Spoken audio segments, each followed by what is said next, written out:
আমার পাশেই ছিলেন আমানুল্লাহ আমান, তার পাশেই ছিলেন আমাদের আজকের প্রধানমন্ত্রী জনাব তারেক রহমান।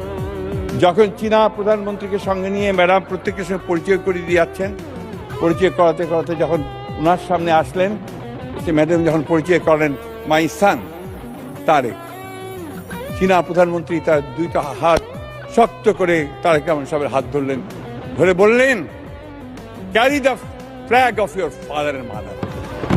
মাননীয় স্পিকার, আজকে সেই পতাকা তিনি তুলে ধরেন। সেই পতাকা হচ্ছে স্বাধীনতার পতাকা, সেই পতাকা হচ্ছে সার্বভৌমত্বের পতাকা, সেই পতাকা হচ্ছে গণতন্ত্রের পতাকা, উন্নয়নের পতাকা। মাননীয় স্পিকার, আপনাকে অশেষ ধন্যবাদ। মাননীয় স্পিকার, আসসালামু আলাইকুম।